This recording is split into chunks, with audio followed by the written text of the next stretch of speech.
প্রেক্ষাপট দিনের দিন মানুষকে যত নসিহা করা হয়, যত কথা বলা হয়, তা যদি মানুষ যদি একটি করে মূল্যায়ন করত, একদিনে একটি মাত্র কথা মূল্যায়ন করবে।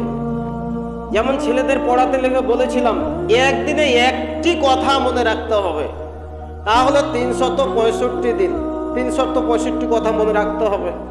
এইভাবে 5-10 বছর যখন মনে রাখবে, তখন আর অজানা কিছু আর থাকবে না। তো ঠিক আমরা যারা এই মসজিদে আসি তারা প্রত্যেকেই মুসলমান।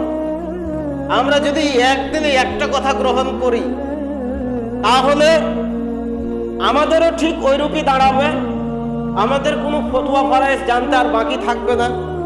আমরা সবকিছুই অনুধাবন করতে পারবো, বুঝতে পারবো, জানবো এবং ওগুলোর উপরে আমল করতে পারবো। কিন্তু বাস্তবতায় আমরা শ্রবণ করি, একথা ঠিক, কিন্তু আমল আমাদের নেই। আমি বহুদিন বলেছি, ইবাদতের জগতে এত নাকি অন্য কোথাও আছে আমার জানা মতে নেই। যতগুলো হাদিস জানা আছে, টুটা ফাড়া ভাঙা ছিটা যা জানি, যতটুক জানি, এই জানা মতে এত ফজিলত অন্য কোথাও আছে এটা আমার জানা নেই।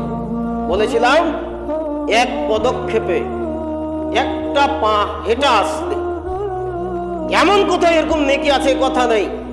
এক পা হেঁটে আসলে নেকি পাবেন আপনি 1 বছর নফল সালাত পড়ে যত নেকি, 1 বছর নফল সিয়াম রেখে যত নেকি, একটা পদক্ষেপে তত নেকি। জুমার দিন আগে আসে সম্মানিত দিন ভাই। এরপরেও দেখা যায় বিভিন্ন জায়গাতে মানুষ চায়ের আড্ডায়, গল্পের আড্ডায়, বিভিন্ন জায়গাতে মানুষ বেখিয়াল বসবাস করছে। ওই জন্যই আমাদের নবী মুহাম্মদ সাল্লাল্লাহু আলাইহি সাল্লাম এক পর্যায়ে বলতে বলতে বলছেন, জাহান্নাম তৈরি করা হয়েছে উজিবাতিন নার ও বিশাহওয়াত।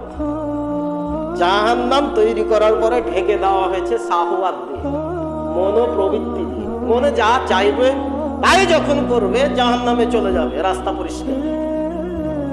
হুজিবাতিল জান্নাত বিল মাকারি, জান্নাতকে ঘিরে দেওয়া হয়েছে কষ্ট কলেশ দ্বারা। কষ্ট না করলে জান্নাত পাওয়া যাবে না।